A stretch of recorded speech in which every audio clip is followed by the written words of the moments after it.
오늘은 하나님의 자비하심으로 라는 제목으로 신년 감사 예배 하나님의 말씀을 전하겠습니다.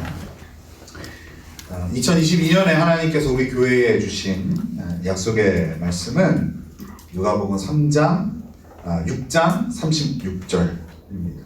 너희 아버지의 자비로우심과 같이 너희도 자비로운 자가 되라. 어떻습니까? 여러분 잘 순종할 수 있겠죠? 네. 자비로운 자가 되는 것. 자비라는 말의 사전적인 의미는요, 남을 깊이 사랑하고 가엽게 여기는 것, 그렇게 여겨 베푸는 혜택이라고 말하고 있습니다. 이게 자비예요. 아까 어떤 분이 이렇게 오늘 예배를 소망하면서 자비로운 자가 되라라는 이 말씀이 너무 좋다고 기대하면서 오늘 예배 오셨다고 그랬어요. 여러분 우리 한 해 하나님의 명령대로 자비로운 자가 됩시다. 자비로운 자가 됩시다. 자, 아멘 하셨어요 분명히. 자, 도장을 찍은 겁니다. 그렇게 하겠다고 하셨어요, 그죠? 낱장 부리, 한 입으로 두말하기 없기, 그죠? 다 아멘 했으니까. 그러면 오늘 우리가 읽은 본문 앞부분을 함께 읽겠습니다. 27절부터 36절까지입니다. 자, 한 목소리로 읽을 테니까요. 여러분 분명히 아멘 하셨습니다. 자, 같이 읽겠습니다. 시작.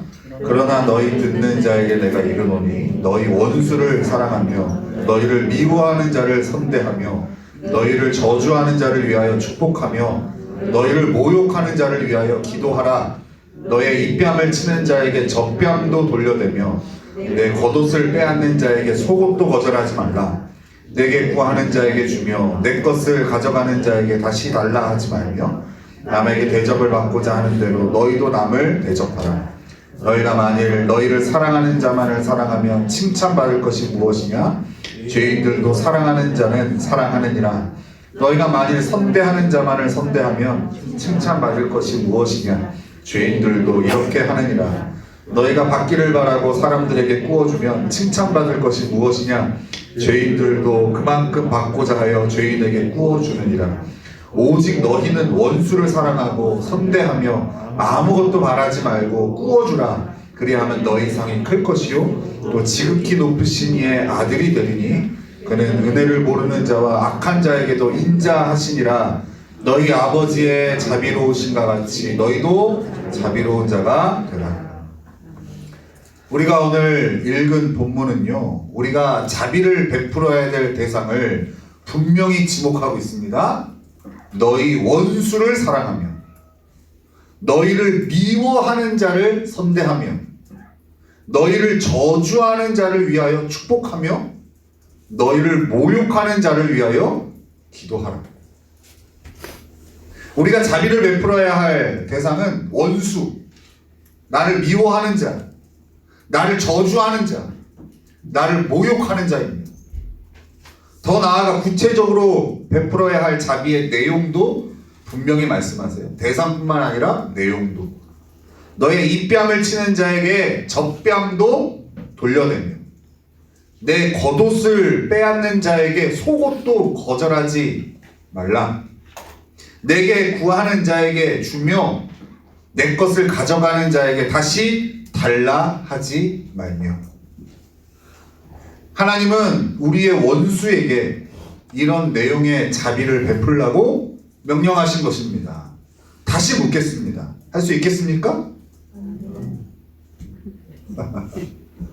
순종하시겠습니까?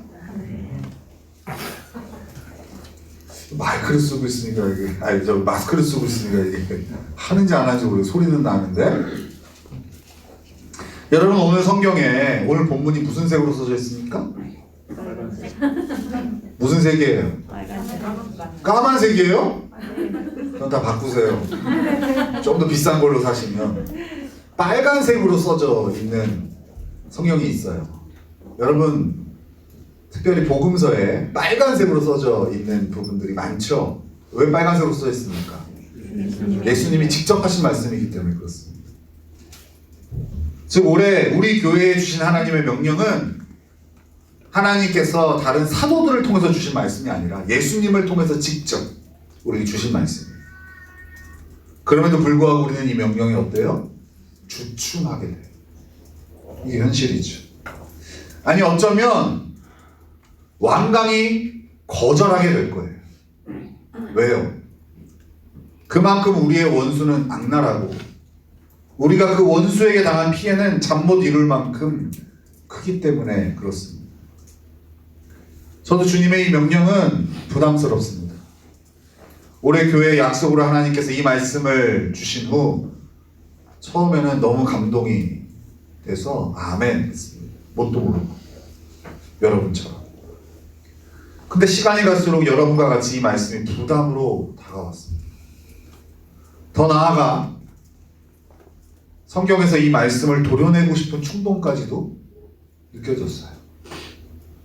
그러나 하나님은 저와 여러분에게 분명히 명령하세요. 자비를 베풀라고.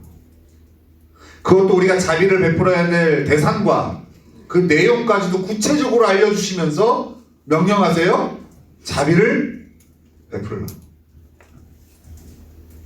주님의 명령이기에 순종해야 한다는 당위성은 있지만 도저히 이 명령에 순종할 마음과 능력이 우리에게는 하나도 없는 것이 현실입니다. 우리 하나님은 전지하신 분이에요. 여러분, 전지하시단 말이 무슨 뜻이에요? 모든 것을 다 아신다는 뜻이에요. 우리 하나님 모든 것을 다 아시는 분이세요. 하나님은 이런 우리의 마음도 다 이미 알고 계세요. 아멘은 하지만 실제로 그 마음에는 전혀 순종할 마음이 없다라는 거 우리 하나님 다 아세요.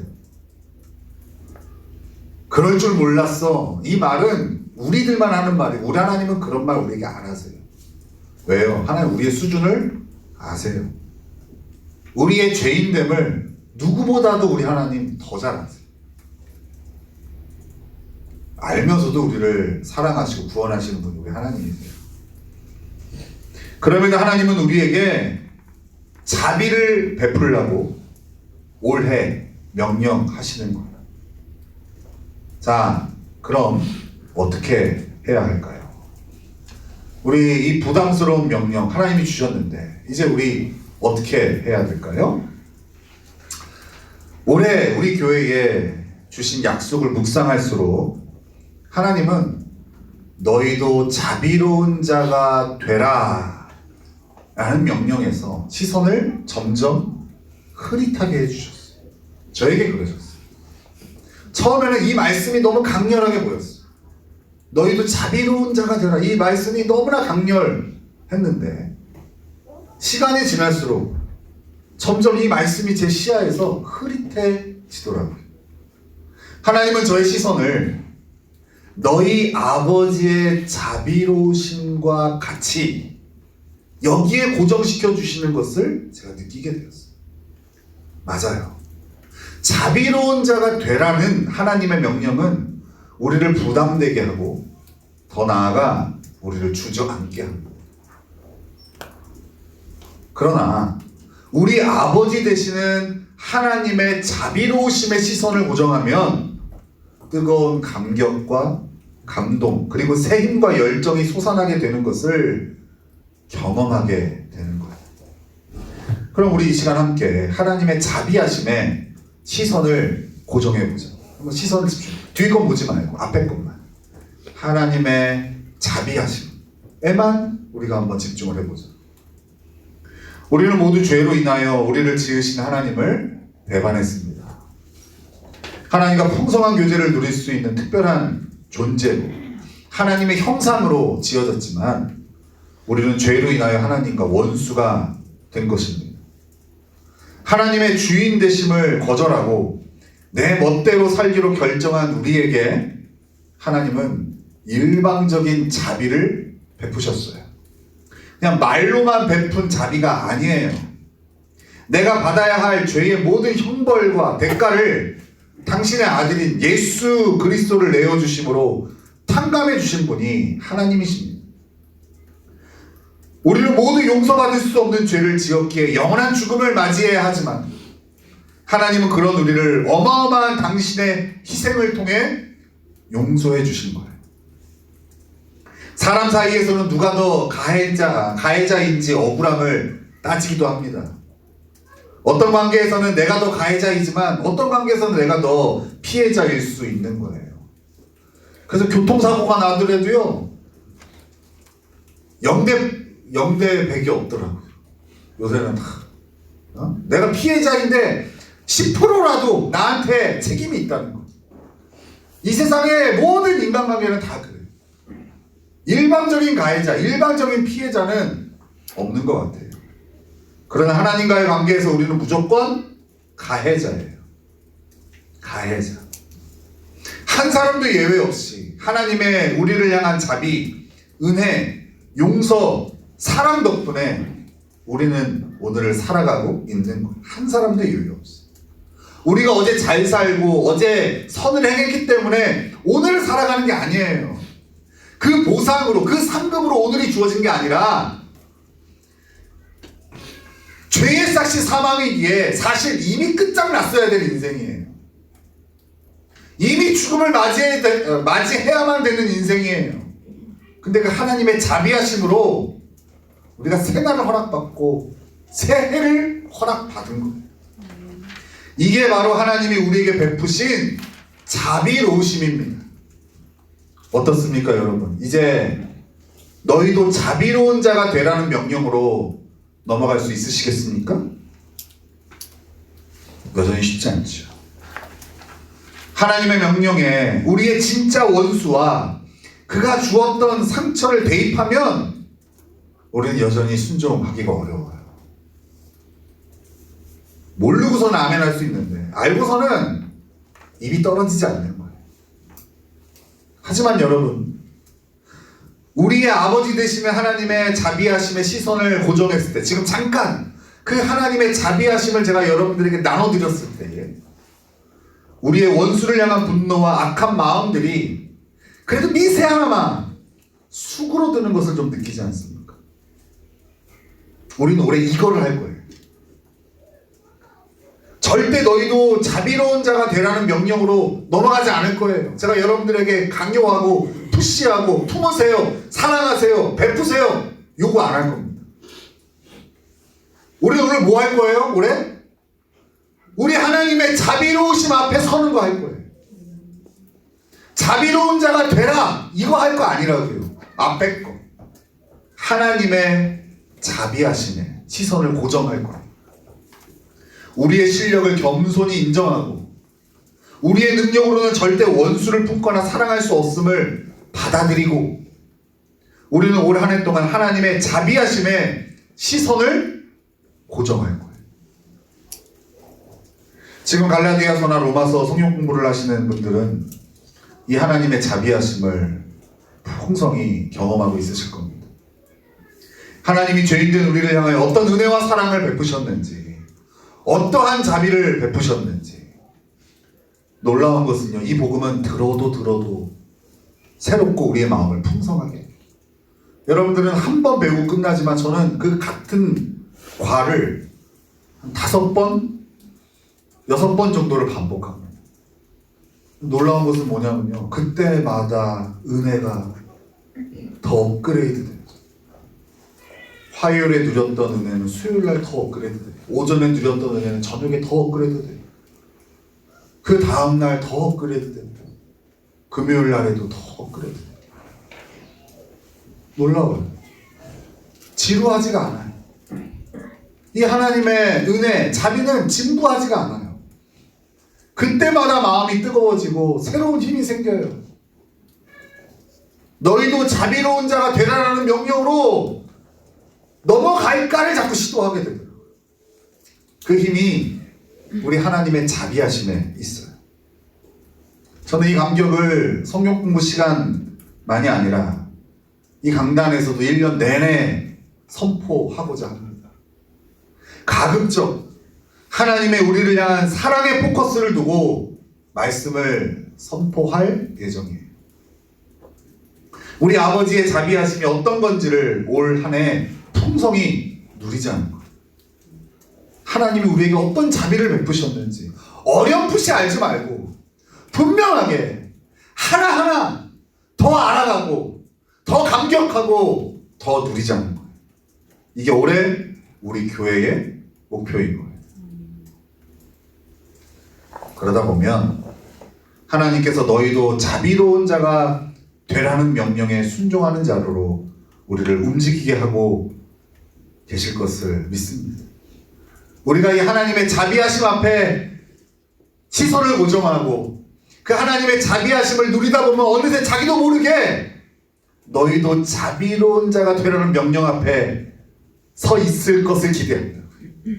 저는 강요하지 않을 거예요. 여러분이 제 앞에 와서 직장에서 어떤 원수를 만났는지, 가정 안에 어떤 괴물과 같은 원수가 살고 있는지 얘기해도 제가 여러분들 강요하지 않을 거예요. 품어주세요, 사랑하세요. 지난주에 어떤 분이 저한테 와서 집안에 괴물 같은 존재를 나눠주더라고요. 편들지 않고 가서 좀 품어주세요, 사랑해주세요. 제가 그랬다가요 엄청 눈총을 받고 계속 째려보고 막 나고 그러시더라고요. 그래서 제가 결심했어요. 절대 넘어가면 안 되겠다. 절대 그 강요하면 안 되겠다. 눈빛이 이런 거였어요. 뭘 알아요? 뭘 안다고 베풀라고 그러고 품으라고 그러고 그래서 다른 분들한테 물어봤더니요 다 그런 똑같은 마음이더라고요. 나만 이상해졌어요. 그래서 다 절대 안 할 겁니다. 그러면 나누면 같이 욕해 줄 거예요. 뭐 그런 놈이 다 있어. 때려치세요 직장. 목사님 그것까지는 아니고요. 오히려 저는 그렇게 좀 가려고 합니다. 절대 여러분들에게 자비로운 자가 되십시오 안 할 겁니다. 그거는 하나님의 몫이더라고요. 우리가 올해 그 하나님의 우리를 향한 자비하심 앞에 계속해서 시선을 고정하고 그 앞에 서 있으면 하나님께서 자연스럽게 우리를 자비로운 자로 만들어주시고 세워주실 것을 믿어요. 그 하나님을 신뢰합니다. 그 열매가 올해일 수도 있고 내년일 수도 있고 10년일 수도 있겠지만 포기하지 말고 우리 하나님의 자비하심에 우리 한번 집중해 봅시다. 한번 해봅시다. 우리 하나님의 자비하심에 한번 서보자. 그리고 절대 자비로운 자가 올해 될 수가 없을 수도 있겠지만 포기하지 말자. 저는 하나님 앞에 저의 연약함을 고백하는 것이 참 좋습니다. 나의 하나님은 나의 연약함을 다 아시면서도 그런 나를 사랑하신다는 것을 믿기 때문에 누릴 수 있는 축복이 바로 이거예요. 하나님 앞에서는요 센 척하지 않아도 돼요. 하나님 앞에서는요 다 있는 척하지 않아도 돼요. 하나님 앞에서는요 내가 무슨 실력이 있는 것처럼 꾸미지 않아도 돼요. 하나님 나를 다 아세요. 그거 다 아시면서도 나를 구원하시고 나를 사랑하시고 작정하신 분이기 때문에 나의 연약함이 보여줘도 나를 향한 사랑을 거두지 않으실 것을 제가 믿기 때문에 저는 우리 하나님 앞에 저의 연약함을 고백하는 것을 참 좋아해요. 원수에게 자비를 베풀라는 하나님의 명령은 저에게도 그리고 우리 성도들에게도 버거운 거예요. 이 사실을 하나님이 더 잘 아세요. 그래서 하나님은 우리에게 올해 하나님의 자비하심으로 집중하게 하셔요. 그 하나님의 자비하심 앞에 우리를 세워 놓으시는 거예요. 우리를 너무나 잘 아시기 때문에. 우리가 우리의 원수를 지금은 비록 품을 수 없을지라도 우리를 하나님의 사람으로 온전케 하시고 그리스도의 성품으로 만들어 가시고 결국 우리를 하나님의 명령에 순종케 하실 것을 기대하며 하나님의 자비하심의 시선을 고정합시다. 고정합시다. 이제는 아멘 해도 되잖아요. 자비로운 자가 됩시다. 이거는 아멘이 좀 곤란하겠지만 그 하나님의 자비하심 앞에 섭시다. 여기는 아멘 해도 되잖아요. 이것도 싫어요? 그럼 뭐 어떡하라고요? 그냥 막 살아요? 막 복수하고 칼로 찌르고 막 너 죽고 나 죽고 할까요? 그렇게 해요? 큰일 났네. 다시 저부터 합시다 그러면. 다시 하나님의 자비하심의 시선을 고정합시다. 마스크를 내리고 하고 싶네요. 점검을 해야 돼서. 합시다. 했어 합시다. 아멘 했어. 저도 여러분도 언젠가 하나님의 자비하심으로 원수를 품을 수 있게 될 날이 옵니다. 여러분. 언젠지 모르겠는데 반드시 와요. 그날을 한번 상상해 봤어요. 지금은 저놈의 원수가 나에게 어떤 피해를 입히고 얼마나 나에게 악랄하게 행하고 나를 얼마나 아프게 했는지밖에는 나눌 것이 없겠지만 그날이 되어지면 하나님께서 그런 나를 어떻게 치유하셨고 어떻게 회복하셨고 어떻게 은혜를 부어주시고 자비를 베풀어 주셨어. 그 원수까지도 입뺨을 맞았을 때 젖뺨도 돌려주고 겉옷을 달라 하면 속옷도 내어주고 달라 하면 다 내어주고 내어준 거 도로 달라 하지 않는 그 놀라운 역사가 나에게 펼쳐진 것을 나눌 날이 올 겁니다. 얼마나 풍성한 교제가 될까요?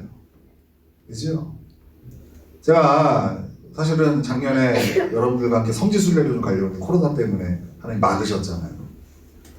그래서 이제 코로나가 좀 종식되어지면 좀 무리를 해서라도 우리가 어디를 좀 갔으면 좋겠어요. 제주도를 가든 아니면 어디 하와이 같은 휴양지를 가든 고생했으니까 얼마나 좋아요. 그죠?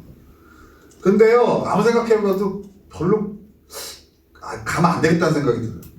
가면 2박 3일 내내 3박 4일 내내 여러분 신세한탄할 거야. 야 평생 이런 데도 한번 못 오고 내가 뼈빠지게 고생을 하고 이러면서 얼마나 신세. 그거 들을 생각하니까 뭔가 가면 안 되겠다. 제가 정했습니다.